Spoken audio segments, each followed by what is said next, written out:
السلام علیکم ورحمۃ اللہ وبرکاتہ۔ پیارے اسلامک بہن اور بھائیوں، کبھی کبھی زندگی میں ایسے لمحات آتے ہیں جب ہر در بند ہو جاتا ہے، ہر راستہ دھندلا جاتا ہے، انسان خود کو تنہا، بے بس اور ٹوٹا ہوا محسوس کرتا ہے۔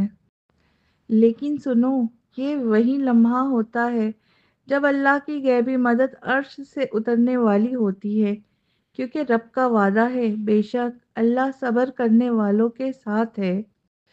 کبھی تم نے سوچا ہے، کبھی زندگی کی تیز آندھیوں میں، مایوسی کی کالی راتوں میں، جب ہر در بند ہو جائے، جب ہر راستہ بند گلی بن جائے، تب بھی دل کے کسی کونے میں ایک روشنی کیوں باقی رہتی ہے؟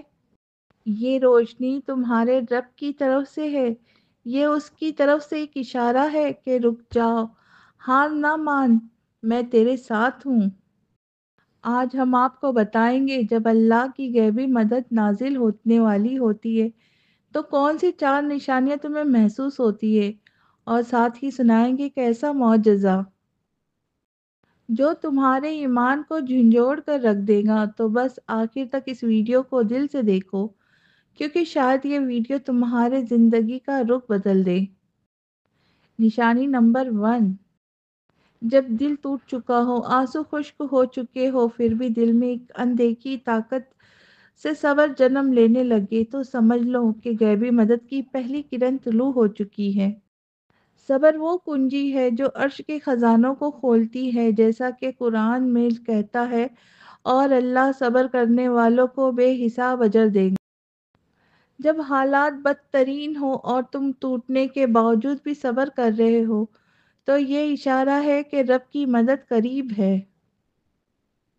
حضرت یعقوب علیہ السلام کا صبر یاد کرو، جنہوں نے اپنے پیارے بیٹے یوسف علیہ السلام کی جدائی میں سالوں تک روتے ہوئے بینائی تک کھو دی، مگر صبر کا دامن ہاتھ سے نہ چھوڑا، اور آخرکار اللہ نے انہیں بیٹے کی خوشخبری عطا کی۔ یہ تھا صبر کا صلہ، یہ تھا رب پر توکل اور بھروسہ کہ میرے اللہ مجھے نوازیں گا، اور پھر اللہ نے ان کا بھروسہ نہیں توڑا اور انہیں نوازا، ان کا بیٹا۔ نشانی نمبر 2، جب ہر چیز تمہارے خلاف ہو لیکن تمہارا دل کسی اندیکھی طاقت سے پرسکون ہو جائے، تو یہ اللہ کی طرف سے اشارہ ہے۔ وہی اللہ ہے جو کہتا ہے، یقیناً دلوں کا اطمینان اللہ کے ذکر سے ہے۔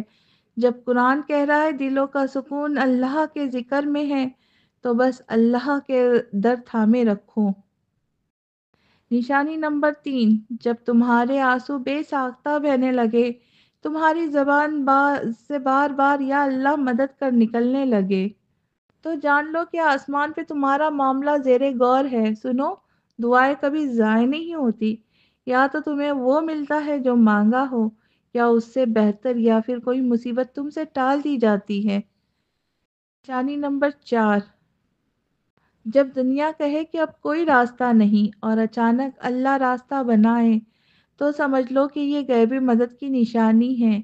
وہ اللہ جو دریا کو راستہ بنا دیتا ہے، جو کنکر سے چشمے جاری کر دیتا ہے، اس کے لیے کچھ بھی ناممکن نہیں۔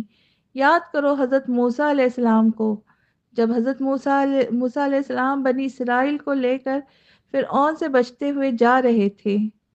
سامنے سمندر تھا، پیچھے فرعون کا لشکر تھا، آگے موت، پیچھے موت۔ بنی اسرائیل نے چیخ کر کہا، اے موسیٰ، اب تو ہم پکڑے گئے۔ لیکن موسیٰ نے ایمان سے کہا، ہرگز نہیں، میرا رب میرے ساتھ ہے، وہ مجھے راستہ دکھائے گا۔ اور پھر اللہ نے سمندر کو حکم دیا، اور سمندر دو حصوں میں تقسیم ہو گیا، راستے بن گئے، زمین خشک ہو گئی، اور موسیٰ اپنی قوم کو لے کر بچ نکلے۔ یہی ہے غیبی مدد کا کمال، جہاں عقل ہار جاتی ہے وہاں ایمان کامیاب ہو جاتا ہے۔ تو اے میرے مایوس بھائیوں اور بہنوں، کبھی بھی اللہ کی رحمت سے نا امید مت ہونا۔ جب تمہیں یہ نشانیاں نظر آئے تو خوش ہو جاؤ، کیونکہ تمہارا رب تمہیں تھامنے والا ہے۔ آج دل سے دعا کرو، یا اللہ ہمیں مایوسی سے بچا، ہمارے دلوں کو ایمان سے بھر دے، ہمیں اپنے در سے خالی نہ لوٹا۔ اگر آپ نے کبھی اپنی زندگی میں اللہ کی غیبی مدد دیکھی ہو، یا کوئی معجزہ خود پر بیتا ہو، تو نیچے کمنٹس میں اپنی کہانی لکھیں۔ آپ کا ایک سچا واقعہ کسی مایوس دل کے لیے امید کی کرن بن سکتا ہے۔ ہمیشہ اللہ پر بھروسہ رکھو، ہمیشہ اللہ پر یقین رکھو، ہمیشہ اللہ پر توکل رکھو، کیونکہ ہوتا وہی ہے جو اللہ چاہے۔ تمہارا یقین، تمہارا بھروسہ، تمہارا توکل ہوگا تو انشاءاللہ اللہ تعالیٰ تمہارے حق میں بہت بہتر کرے گا۔ اور ویڈیو کو زیادہ سے زیادہ شیئر کریں، شاید آپ کے شیئر کرنے سے کسی کی ٹوٹی ہوئی امید جڑ جائے۔ اللہ ہم سب کا حامی و ناصر ہو۔ آمین آمین یا رب العالمین۔ اللہ حافظ۔